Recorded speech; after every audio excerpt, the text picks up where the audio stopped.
ಎಲ್ಲರಿಗೂ ನಮಸ್ಕಾರ. ಈಗಾಗಲೇ ನಾವು ಸಮಾಜದಲ್ಲಿ ಹಲವಾರು ರೀತಿ ಸಮಾಜಮುಖಿ ಸೇವೆಗಳನ್ನು ಮಾಡಿರುವಂಥವ್ರ ಬಗ್ಗೆ ಹಾಗೂ ಅವರ ಟ್ರಸ್ಟ್ ಬಗ್ಗೆ ನಿಮಗೆ ತಿಳಿಸ್ಕೊಟ್ಟಿದ್ದೀವಿ. ಅದೇ ರೀತಿ ನಮ್ಮ ಈ ವಿಡಿಯೋ ಮುಖಾಂತರ ಹಸಿರೇ ಉಸಿರು ಅನ್ನೋ ಟ್ರಸ್ಟ್ ಬಗ್ಗೆ ತಿಳಿಸ್ಕೊಡ್ತೀವಿ. ಆ ಟ್ರಸ್ಟ್ನ ಮೂಲ ಉದ್ದೇಶ ಏನು, ಅದರ ಸಂಸ್ಥಾಪಕರು ಯಾರು, ಆ ಟ್ರಸ್ಟ್ ಎಲ್ಲಿದೆ, ಹೀಗೆ ಹಲವಾರು ರೀತಿ ಸಮಾಜಮುಖಿ ಸೇವೆಗಳನ್ನು ಸಲ್ಲಿಸ್ತಾ ಇದ್ದಾರೆ. ಅವರ ಬಗ್ಗೆ ಸಂಪೂರ್ಣವಾಗಿ ಅವ್ರ ಮುಖಾಂತರನೇ ತಿಳ್ಕೊಳ್ಳೋಣ ಬನ್ನಿ. ನಮಸ್ತೆ ಸರ್. ನಮಸ್ಕಾರ ಮೇಡಮ್. ನಮ್ಮ ಕಾರ್ಯಕ್ರಮಕ್ಕೆ ನಿಮಗೆ ಸ್ವಾಗತ ಸರ್. ಸರ್, ನಾವು ನೋಡಿರೋ ಹಾಗೆ ಸಮಾಜದಲ್ಲಿ ಹಲವಾರು ಜನ ತುಂಬ ಒಂದೊಂದು ರೀತಿ ಸಮಾಜ ಸೇವೆ ಕಾರ್ಯಗಳನ್ನು ಮಾಡ್ತಾ ಇದ್ದಾರೆ.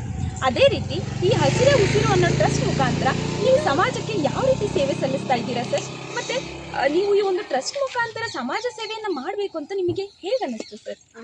ಮೇಡಮ್, ನಮ್ಮದು ಮೂಲತಃ ಬೆಟ್ಟಲ್ ಸರ್. ನಮ್ಮದು ನಾವು ಈ ಊರಲ್ಲಿ ಹುಟ್ಟಿರೋಂಥ ದಾಖಲೆ ನೋಡ್ಕೊಂಡು 650 ವರ್ಷ ಇತಿಹಾಸ ಇರೋವಂಥ ಊರು ನಮ್ಮದು. 650 ವರ್ಷದಿಂದ ಇಲ್ಲೇ ಕಾಯಮ ವಾಸವಾಗಿದ್ದೀವಿ. ಸಾಕಷ್ಟು ನಮ್ಮ ತಂದೆ, ನಮ್ಮ ತಾತ, ಮುತ್ತಾತ ಎಲ್ಲರೂ ಸೇರಿ ಸಮಾಜಕ್ಕೆ ಒಂದಲ್ಲ ಒಂದು ರೀತಿ ಸೇವೆ ಸಲ್ಲಿಸ್ಕೊಂಡು ಬರ್ತಾಯಿದ್ರು.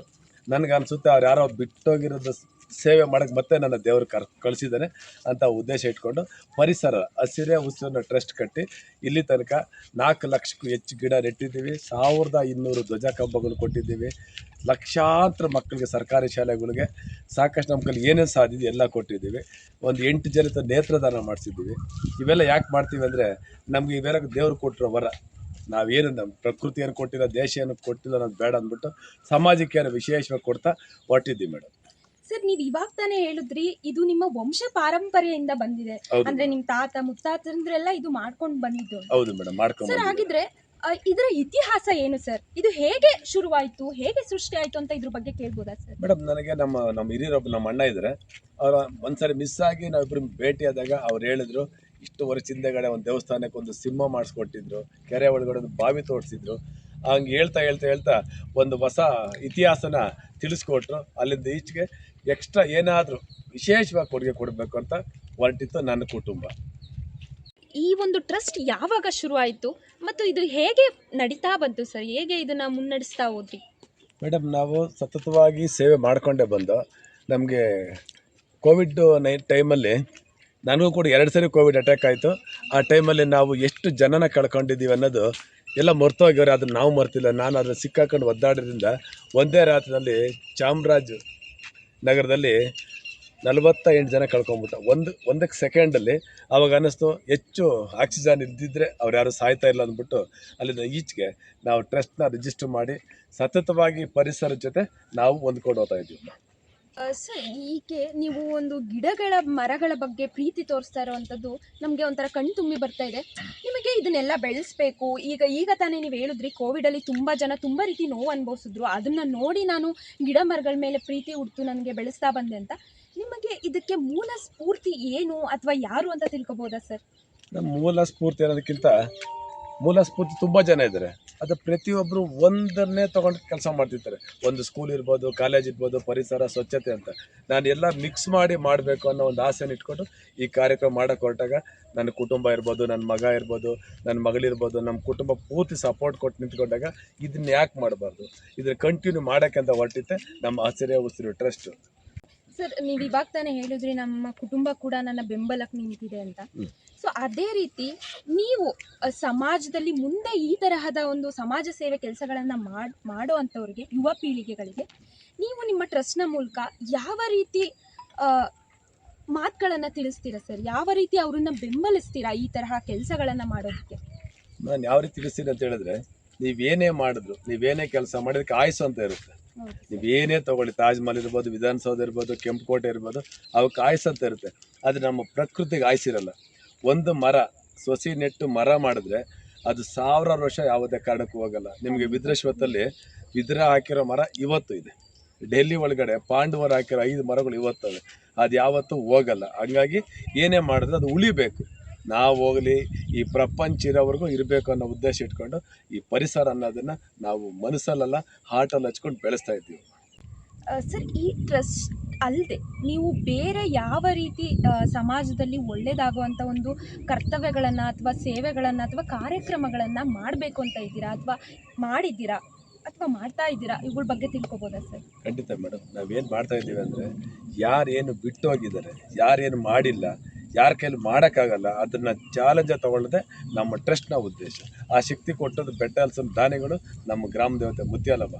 ಎಲ್ಲರೂ ಮಾಡ್ತಾರೆ ಮೇಡಮ್, ಗಿಡ ನೆಡ್ತಾರೆ, 1 2 3 ನೆಟ್ಬಿಟ್ಟು ಇಡೀ ವರ್ಷ ಅದನ್ನೇ ರಿಪೀಟ್ ಮಾಡ್ತಾ ಇರ್ತಾರೆ. ಆಶ್ರಮಕ್ಕೆ ಹೋಗ್ತಾರೆ, ಒಂದೇ ಫೋಟೋ ಒಂದು ವರ್ಷ ಎಲ್ಲ ಓಡ್ತಾ ಇರ್ತಾರೆ. ನಾವು ಯಾವುದು ಏನು ಮಾಡ್ತೀವಿ ಅಂದರೆ ಚಾಲೆಂಜ್ ತೊಗೊತೀವಿ. ನಮ್ಮ ಉಸಿರು ನಿಂತರೂ ಹೆಸರು ನಿಂತ್ಕೊಬೇಕು. ಯಾವುದೇ ಕಾರಣಕ್ಕೆ ಹಿಂದೆ ಬರೋ ಕ್ವಶನೇ ಇಲ್ಲ. ಎಷ್ಟು ಸಾಧ್ಯ ಇದೆಯೋ ಅಷ್ಟು ಮಾಡಿದ್ದೀವಿ. ಆಂಧ್ರ, ಕರ್ನಾಟಕ, ತಮಿಳುನಾಡು 3 ಸ್ಟೇಟಲ್ಲೂ ಕೂಡ ವಿಭಿನ್ನವಾದ ಸೇವೆ ಮಾಡಿದ್ದೀವಿ.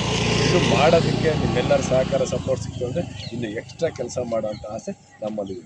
ಸರ್, ನೀವು ಇವಾಗ ತಾನೇ ಹೇಳಿದ್ರಿ 3 ಸ್ಥಳದಲ್ಲಿ ಈ ಟ್ರಸ್ಟ್ ಇದೆ ಅಂತ. ಸೊ ಇಲ್ಲಿ ನೀವು ನಡೆಸ್ತಾ ಹೋಗ್ತಾ ಇದ್ದೀರಾ, ಹಾಗೆ ಬೇರೆ ಕಡೆ ಈ ಟ್ರಸ್ಟ್ ಯಾವ ರೀತಿ ನಡೀತಾ ಇದೆ ಅಥವಾ ಅದರ ಭಾಗಿದಾರರು ಯಾರು? ಮೇಡಮ್, ಎಲ್ಲಿ ಬ್ರ್ಯಾಂಚ್ ಇದೆ ಅಂದರೆ ಅಲ್ಲಿ ನಾವೇ ನಡೆಸ್ತೀವಿ ಮೇಡಮ್. ಯಾರನ್ನ ಏನು ಅವಶ್ಯಕತೆ ಕೇಳಿದ್ರು ಅಂದರೆ ಅದಕ್ಕೆ ನಾವು ಸ್ಪಂದಿಸ್ತೀವಿ. ನಾವೇ ನಿಂತ್ಕೊಂಡು ಕೆಲಸ ಮಾಡಿಕೊಡ್ತೀವಿ. ಮಕ್ಕಳಿಗೆ ವಿದ್ಯಾದಾನ ಇರ್ಬೋದು, ಪರಿಸರ ಇರ್ಬೋದು, ಗೋಶಾಲೆ ಇರ್ಬೋದು, ಅನಾಥಾಶ್ರಮ, ವೃದ್ಧಾಶ್ರಮ, ಏನೇ ಒಂದಿದ್ರು ಕೂಡ ನಾವು ನಮ್ಮನ್ನು ಯಾರು ಹುಡ್ಕೊಂಬರಂಗಿಲ್ಲಮ್ಮ. ಫೋನ್ ಮಾಡ್ತು ಅಂದರೆ ಆ ಜಾಗದಲ್ಲಿ 2 ದಿನದಲ್ಲಿ ನಾವು ಇರ್ತೀವಿ.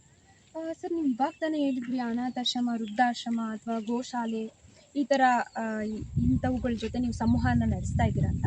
ಅದು ಯಾವ ರೀತಿ ನಡೀತಾ ಇದೆ ಸರ್? ನೀವು ಅವರಿಗೆ ಯಾವ ರೀತಿ ಒಂದು ಸೇವೆಗಳನ್ನು ನಿಮ್ಮ ಟ್ರಸ್ಟ್ ಮೂಲಕ ಸಲ್ಲಿಸ್ತಾ ಇದ್ದೀರಾ, ಅಥವಾ ಆ ಒಂದು ಸಂಸ್ಥೆಗಳಿಗೆ ನಿಮ್ಮ ಮನಸ್ಸಲ್ಲಿ ಬೇರೆ ಏನಾದರೂ ಸೇವೆಯನ್ನು, ಕರ್ತವ್ಯವನ್ನು ಮಾಡಬೇಕು ಅಂತ ಏನಾದರೂ ಇದೆಯಾ ಸರ್?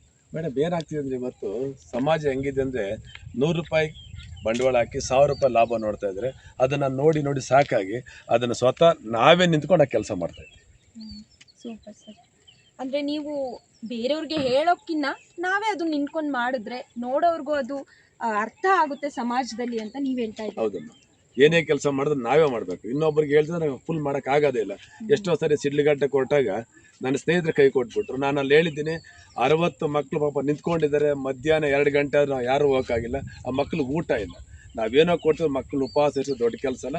ಹಂಗಾಗಿ ಏನೇ ಕೆಲಸ ನಾನೇ ಸ್ವತಃ ನಿಂತ್ಕೊಂಡು ಎಲ್ಲರನ್ನೂ ಜೊತೆಗೂಡಿಸ್ಕೊಂಡು ಮಾಡ್ತೀನಿ. ಆದರೆ ನಾನು ಆ ಜವಾಬ್ದಾರಿ ನಾನೇ ಹೊತ್ಕೊತೀನಿ.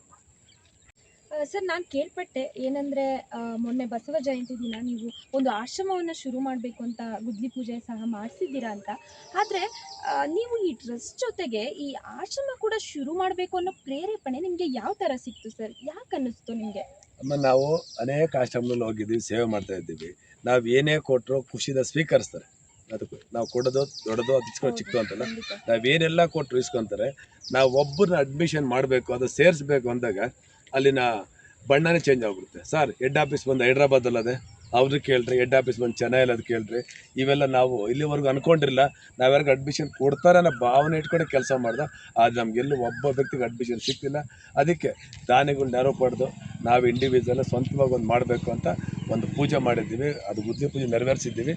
ಆ ಜವಾಬ್ದಾರಿ ಕೂಡ ನನ್ನ ಕೈಲಿ ಆಗಲ್ಲಮ್ಮ. ನನಗೆ ಸ್ವಲ್ಪ ವಯಸ್ಸು ಆಗಿದೆ. ಮುಂದಿನ ಜವಾಬ್ದಾರಿ ನನ್ನ ಮಗ BS ಭರತ್ ಅಂದಿದೆ, ಅವನು ಕೊಟ್ಟು ಈ ಆಶ್ರಮನ ಅವ್ರು ಇನ್ಚಾರ್ಜ್ ಕೊಡ್ತೀವಿ. ಜೊತೆಗೆ ನಾವಿರ್ತೀವಿ. ಏನೇ ಇನ್ಚಾರ್ಜ್ ಕೊಟ್ಟರು ನಾವಿರ್ತೀವಿ. ಯಾಕಂದ್ರೆ ಸಾಕು, ಮಕ್ಕಳನ್ನ ಬೆಳೆಸೋಣ. ನಾವೇ ಎಲ್ಲ ಕೆಲಸ ಮಾಡೋದಕ್ಕಿಂತ ಅವ್ರಿಗೆ ಹೆಚ್ಚು ಜವಾಬ್ದಾರಿ ಬಂದಾಗ, ಈಗ ಇವತ್ತಿನ ಮಕ್ಳು ಬೇರೆ ಬೇರೆ ಏನೇನೋ ಕೇಳ್ತಾರಪ್ಪ, ನಾನು ನೋಡ್ಕೊಂತ ಆಶ್ರಮ ಮಾಡಿಕೊಟ್ಟಿತ್ತು ಅಂತ ಹೇಳಿತು ನನ್ನ ಮಗ ಅಂತ ಹೇಳಿದ್ರೆ ಖುಷಿ ಆಗುತ್ತೆ. ತುಂಬ ಇವಾಗ್ತಾನೆ ಹೇಳಿದ್ರಿ ನಮ್ಮ ಮಗ ಇದನ್ನು ಮುಂದುವರಿಸ್ತಾರೆ ಅಂತ. ನಿಮ್ಮ ಮಗ ಅವ್ರ ಹತ್ರ ಒಂದೆರಡು ಮಾತಾಡ್ಬೋದಾ ಸರ್? ಖಂಡಿತ ಮೇಡಮ್, ಮಾತಾಡ್ತಾರೆ. ಸರ್, ನಮಸ್ತೆ. ಸರ್, ನಿಮ್ಮ ತಂದೆಯವರು ಇವಾಗ ತಾನೇ ಹೇಳ್ತಾ ಇದ್ರು, ನಾವು ಪೂರ್ವಜರ ಕಾಲದಿಂದಲೂ ನಡ್ಸ್ಕೊಬಂದಿರುವಂಥ ಈ ಒಂದು ಟ್ರಸ್ಟ್ನ ನಮ್ಮ ಮಗ ಕೂಡ ಮುಂದುವರಿಸಬೇಕು ಅನ್ನೋದು ನನ್ನ ಆಸೆ ಅಂತ ಅವ್ರು ಹೇಳ್ತಾ ಇದ್ರು. ಆದರೆ ಈಗಿನ ಯುವ ಪೀಳಿಗೆಯಲ್ಲಿ ನಾನು ಡಾಕ್ಟರ್ ಆಗಬೇಕು, ಇಂಜಿನಿಯರ್ ಆಗಬೇಕು, ಅಥವಾ ನಾನೇ ಏನಾದರೂ ಒಂದು ತನ್ನ ಸ್ವಂತ ಸಾಧನೆಯನ್ನು ಮಾಡಬೇಕು ಅಂತ ಎಷ್ಟು ಜನ ಆಸೆ ಪಡ್ತಾರೆ ಸರ್. ಆದರೆ ನೀವು ತಂದೆಯವರು ತೋರಿಸಿರುವಂಥ ಒಳ್ಳೆ ಮಾರ್ಗದಲ್ಲೇ ನಡೆದು ಇದೇ ಸೇವೆಗಳನ್ನು ಮುಂದುವರಿಸಬೇಕು ಅಂತ ಅನ್ಕೋತಾ ಇದ್ದೀರಾ. ಇದರ ಬಗ್ಗೆ ನಿಮ್ಮ ಅಭಿಪ್ರಾಯ ಏನು ಸರ್?